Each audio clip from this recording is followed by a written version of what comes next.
right. Cool. Well, Stephanie, thanks for doing this. I'll tell you what, just introduce yourself. Hi, well, I'm Stephanie Masters. I live in Durham, North Carolina, and I work at a restaurant called Coronato Pizza that's located in Carrboro, North Carolina. Carrboro, which is like right outside of Chapel Hill. Yeah, exactly. It's kind of like in the Triangle area of North Carolina.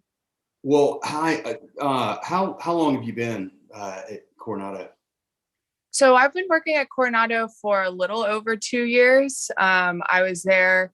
Uh, my interview process was when the building was still in the process of being built, actually. So Coronado opened in August of 2019. August of 2019. I must have met you then. I came up there and did a podcast with Teddy one time, not long after y'all opened, I feel like. And then because y'all weren't open that long before this crazy pandemic hit. No, we had about 6 months before the world ended. So it was an interesting process to kind of go through opening a brand new restaurant and then getting shut down right afterwards. A lot of learning curves for sure. Tons, I bet.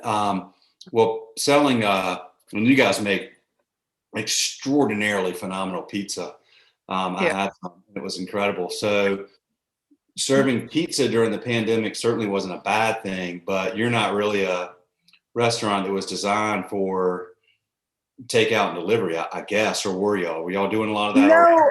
No, so we were I would say about 95% dine-in before the pandemic. Yeah. And then once the pandemic hit, now we're about 95% takeout. Really? Yeah. So our food isn't really specifically designed to be for takeout. It's obviously better when you're sitting in the restaurant. Yeah. But I think that, yeah, you're right. For us being a pizza restaurant during the pandemic was super helpful because people already kind of see pizza as a takeout meal. And then two, the community in Carrboro, North Carolina was absolutely phenomenal for us.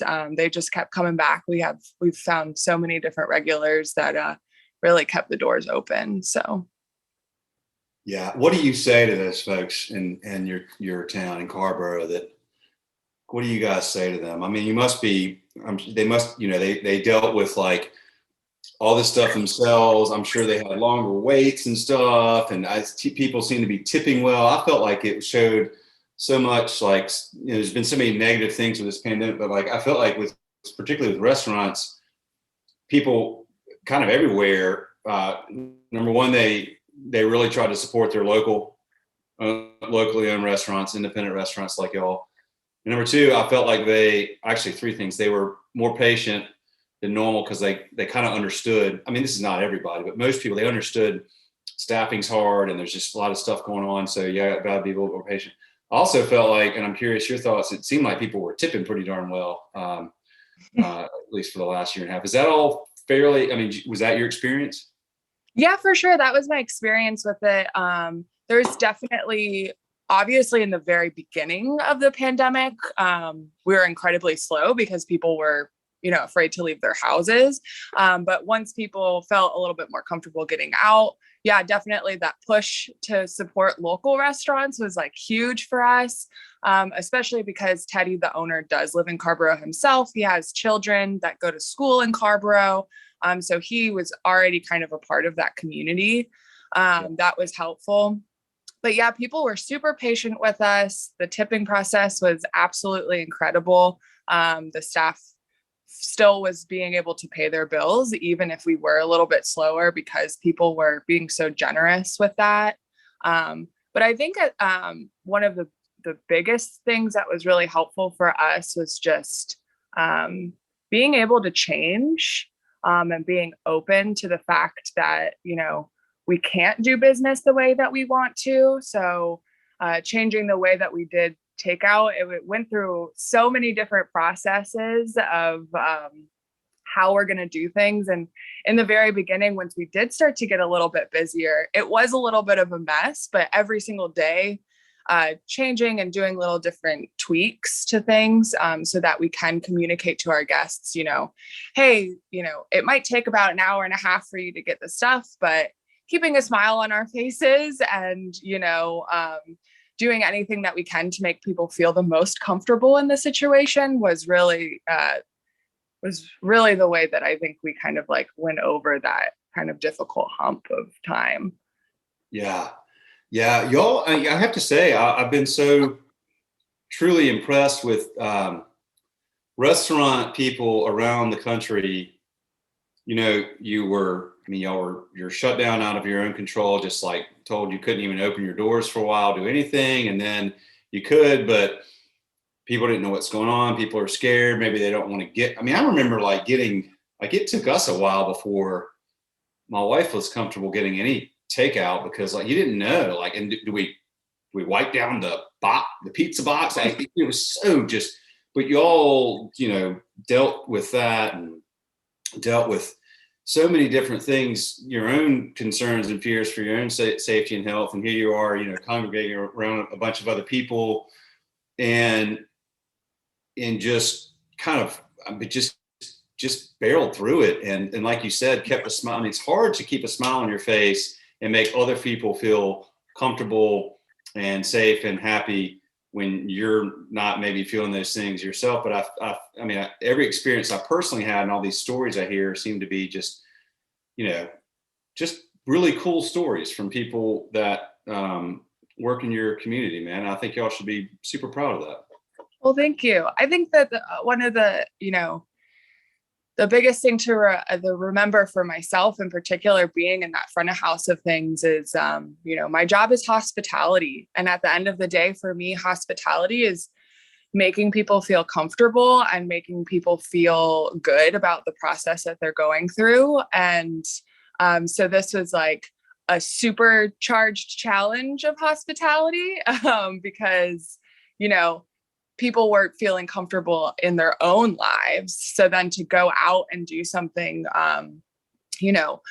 doing things like curbside pickup and, just if you don't feel comfortable, then nobody else does, Yeah. So kind of having to hold your head up, and even if you had any concerns yourself, kind of leaving them at the door, so that, the business can succeed. And not only that, but, I feel like Coronato for Teddy and now for myself as well is kind of like a passion project. So just kind of going to work every day and making people delicious pizza and making them smile with us. And I think that with that, the community and for ourselves, it made us feel more comfortable throughout the pandemic. I was excited to go to work. And I was comfortable to be around these people, even at the 6 feet distance, Yeah. So I think it definitely helped me personally through the pandemic, because otherwise, there's so much news and, wipe down your Dorito bags and there's no toilet paper and all of this crazy stuff happening, but being able to go to work in a positive environment and, see really the appreciation from people in the community that we are open and that we are trying to serve them great product and, great service. That really, it was super helpful for me through the pandemic. You have a really wonderful perspective. How long have you been doing this? Were you doing, where did you work prior to Coronato? So I've been working in the restaurant industry since I was 14 or 15. That was my first job. I worked my very first job ever. I worked in a really small, actually pizza restaurant as well in Charlotte, North Carolina called Wolfman Pizza. Oh, I know Wolfman. Yeah. I live in Waxhaw. You out there, you mean on on Providence? Was it a Providence Road? So they have one on Providence Road. I worked at the one in the Cotswold area. Yeah. Okay. Yeah. For sure. Yeah. Yeah. So that was my first job ever.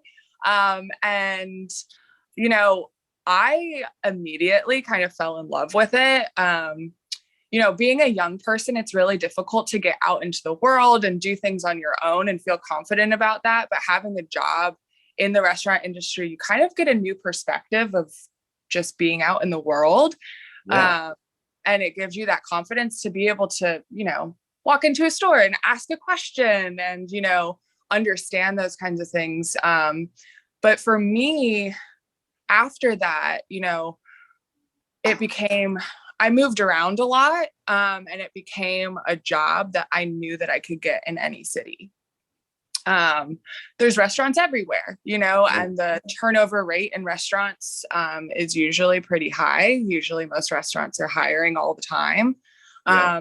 So I kind of, for a long time, just used it as, a way to make money and a way to kind of live.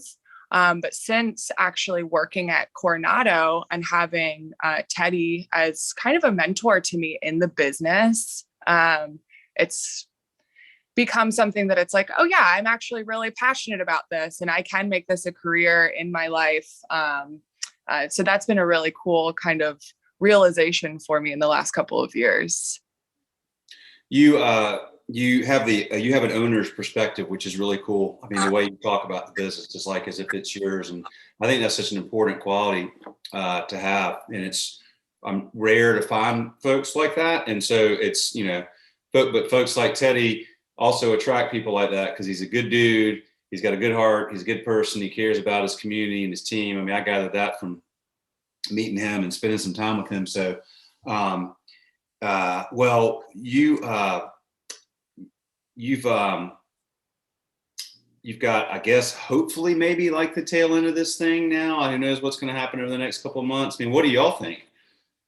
Well, so honestly, right now, I think the biggest thing kind of hurdling the restaurant industry since the pandemic is staffing.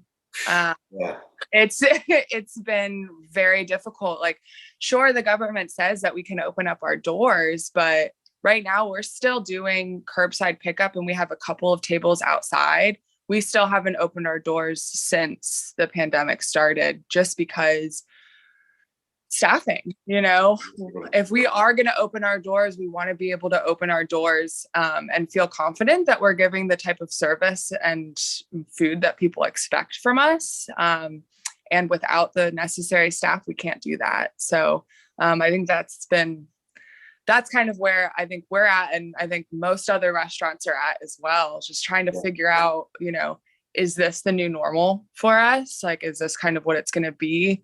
Short staffed all the time, or is there all of a sudden going to be all these people coming back out of the woodwork, wanting to work? Well, because you're right. This is what every single person that I talk to anywhere in the country is saying right now, literally. Take your team you had before, in February of 2019. Okay. So like, where did most of them go? What are they doing now? They're certainly not just sitting at home. Like, did they just find something else to do or? Yeah. So, talking to, some of the people that I personally know that were in the restaurant industry before, I think during the pandemic, there's a couple of different things that happened. Working in a restaurant can be extremely stressful. Yep. And a lot of times it's a lot of long hours. Sometimes it's not the greatest pay, depending on where you're at. I will say Coronato is a little bit different than that. But, as far as the restaurant industry goes in general, that's what I've seen since working in them. So a lot of people that I know personally either went back to school. I knew a lot of people that went to school and kind of did a whole change in career. And then other people, that I know, they went to jobs that, maybe were in the same level field. So like went into reception, or now they're working at, the local grocery store or something like that. Okay. But those places are understaffed as well. So, I'm not really sure. Cause yeah, you're right. They're not just sitting at home, but from what I've seen, they're either going back to school or doing a complete change of career. Yeah, it's really wild. It's so odd to me that, these people there were a lot of them working in restaurants, and now a whole lot less are. But then everybody else says they're understaffed. Right. I think it's hard one to figure out. Yes, that's such a big challenge. I hope that, I mean, I'm actually surprised to hear that y'all are at 95% takeout. I mean, that's, wow. I get, and I guess part of it's, well, you said it. I mean, you can't open your doors. You could, but you're not going to be able to provide, with not as enough people. You just can't provide the experience that's part of the Coronato brand. Right. Yeah, quality is really important to us. And so, it's kind of looking at the situation. It's like, yeah, sure, we could open up our doors, but, we expect from ourselves a fairly high level of quality. And I think over the last couple of years, even though we've been primarily takeout, people expect that from us as well. So, it's kind of playing the juggling game of, if we do open our doors and it doesn't turn out the way that we want, you know, we just don't want to be in a situation like that. We want to be confident in ourselves. And also that's a lot of stress, too, adding on to everything else that's going on. I don't know if we've heard too, just even with the pandemic, not only with staffing and, people staying at home and stuff like that, but all the other companies that we work with are struggling as well. So, dealing with, running out of things to put our pizza in, changing our boxes every week because they ran out or they can't deliver it to us because they don't have delivery drivers. We don't have cheese because the place that we got cheese from can't drive a truck here because they don't have someone to drive, so there's a lot more that's being dealt with than just, making pizza and serving it to people. It's amazing. Yeah, most people don't think about all the things that go into that. And you hear supply chain, but what does that mean? Well, that's it right there. Like you just routed off 5 examples of like specific products that are critical to your business that you may Right. not always be able to go, like, yeah. I mean, I dated a girl once in college that ate cheeseless pizza, but that's the only person I've ever known that did. I mean, you kind of need the cheese to make the pizza. Right. Listen, thank you for taking the time to do this. Thank you for what y'all do. We're just thankful for, independent restaurants everywhere that have just managed through this. I mean, some didn't, and, some unfortunately closed their doors for good. But so many have just figured out ways to iterate and change and tweak and just, I mean, what you do is always amazing to me because I feel like already the restaurant business, like you said, it was a lot of hours, sometimes not the best pay in the world. It's stressful. You're constantly dealing with you're dealing with people can be tough to deal with in general. And you're dealing with like refrigerators, breaking at 2 a.m. I mean, there's just so much stuff, like all these fires that you're putting out before this happened. And then boom, now, but y'all have this ability to just roll with stuff, which is, I think it's a great, and you nailed it. I mean, I think it's a great quality and it gives you, like, if you ever did, like those people that worked in restaurants for a while, maybe they changed careers. That's a big skill set that as an employer, whatever the industry is, it is really valuable. I don't know if people that don't know much about restaurants fully appreciate that. Boy, I do. Cause I just look at y'all with admiration. I'm like, man, I just got 3 kids and that's hard. Really hard. There's always this stuff. And I can't imagine then being in a career and dealing with the stuff y'all are dealing with all the time. So it's a long way to say thank you. And I tip my hat to y'all and appreciate the business, but appreciate you taking the time to do this too, Stephanie. And, we're just trying to share stories of people like you who love what they do, who work for independent restaurants. We think that what y'all do is such a really important part of the fabric and foundation of a good community or a good town. It always starts with why is that place cool? Well, and if you ask somebody that, they're going to, within 2 or 3 things they rattle off, it's going to be good restaurants, not good chains, good local restaurants with good people, good local owners, caring about their community and giving a lot. So thank you. Thank the team, Teddy, all of you for what y'all are doing. Yeah, thank you. I mean, I'm grateful for the opportunity, and honestly, going through it, you just have to think about, this is a way, over this last year, it's a way to, improve on myself and my job, because there's so many things being thrown at you. You just think about, hey, in the future when it's not being thrown at you anymore, it's gonna Yeah, be so easy. that's awesome. Well, that's a good way to look at it. Well, good luck to y'all. I am, like I said, I'm in Waxhaw, and I get my dad lives in Cary, so I get up that way sometimes, and I will hopefully begin traveling a little bit more soon, and I'll definitely come by and say hello. And I do remember and I can't remember what Teddy made for me, but it was freaking awesome, and I ate the whole thing in one sitting, and it's good stuff. So I hope to see y'all soon, but I really appreciate the time, and please tell everybody there hello for me and all of us at Schedule Fly. I absolutely will. Thank you so much. All right, take care. Have a good one. All right, you too.